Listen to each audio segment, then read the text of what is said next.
इबादत ने मुझे बताया कि तुम लंदन से आने वाले थे और मेरा एंगल डाल के मन्नत को तुम्हारी नजरों से गिराना चाहती थी ताकि तुम उसकी तरफ दोबारा मुड़ के भी नहीं देखो और वो तुम्हारे से शादी कर ले। और फिर एक दिन इबादत आई, उसने मुझे कहा कि वो मुझे जेल से भी छुड़ाएगी और पैसे भी देगी। मैं समझ गया था, तो मैंने इबादत को भी पूछा कि बिना फायदे के तो तुम कुछ करती तो हो नहीं, तो बताओ क्या चाहती हो तुम। तो उसने कहा कि मेरी एक शर्त है। कैसी शर्त? वो चाहती थी कि मैं मन्नत को जान से मार दूं।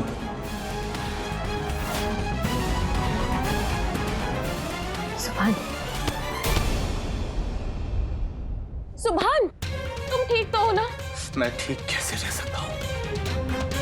फरहान ने जो कुछ भी मेरे साथ किया, मुझे चोट पहुंचाई, मुझे जख्म दी, वो जख्म तो भर जाएंगे, लेकिन इबादत ने जो जख्म दिया उनका क्या, वो कैसे भरेंगे हम? मेरा सर फटा जा रहा है। इबादत ने जो कुछ भी मेरे साथ किया वो सबको पता होना चाहिए। सुभान, ये क्यों नहीं कर रहे हो? सुभान, प्लीज प्लीज काम डाउन। सुभान, मैं तुम्हारा दर्द समझ सकती हूँ, पर खुद को सजा देकर तुम कुछ साबित नहीं कर पाओगे। तुम कहीं नहीं जाओगे सुभान, प्लीज। मैं चाहूंगा, मुझे इबादत की सच्चाई सबको पता नहीं है, समझिए। उसने सिर्फ मुझे तुम्हें धोखा नहीं दिया, पूरे घर वालों को धोखा दिया, सबके साथ फरेब किया, और इसका ये चेहरा मैं सबके सामने ला कर आऊंगा। वो हम सबको धोखा देती रही, हम सबके साथ फरेब करती रही, और हम लोग देख कर भी नहीं देख पाए। ये बात सबके लिए जानना जरूरी है। तुम जानती हो मैं अभी तक चुप क्यों रहा? तू अम्मी की तबीयत की वजह से, लेकिन अब तू अम्मी को इस सच्चाई का सामना करना होगा।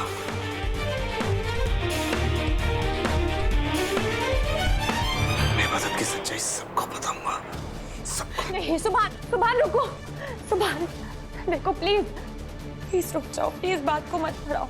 मैं बात को बढ़ा रहा हूँ? नहीं मन्नत, बात तो ऑलरेडी बढ़ चुकी है। और तुम कैसे भूल सकती हो कि इबादत ने तुम्हारे और मेरे साथ क्या कुछ नहीं किया?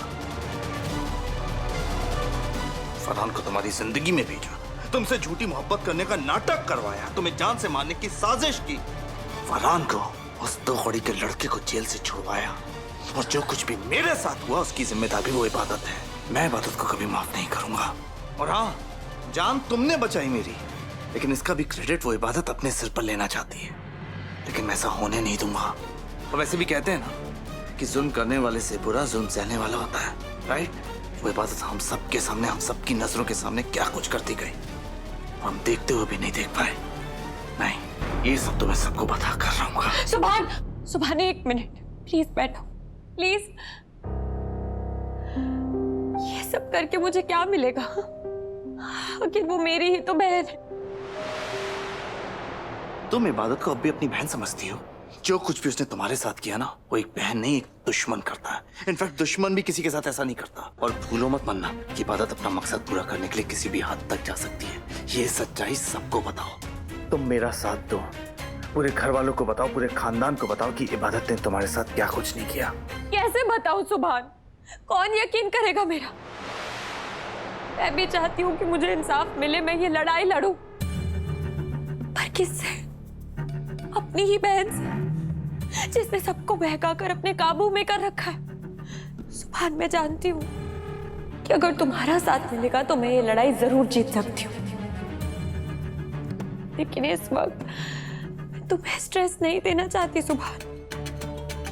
तुम्हें इस वक्त आराम की जरूरत है। जो कुछ भी हो रहा है गलत है। सुभान, प्लीज मेरी बात सुनो। मेरे लिए इस वक्त तुमसे इम्पोर्टेंट कुछ नहीं। मैं ये लड़ाई लड़ूंगी, मैं सच्चाई सबके सामने लाऊंगी, लेकिन सही वक्त आने पर, तुम्हारे ठीक होने के बाद। प्लीज मेरी बात मान लो।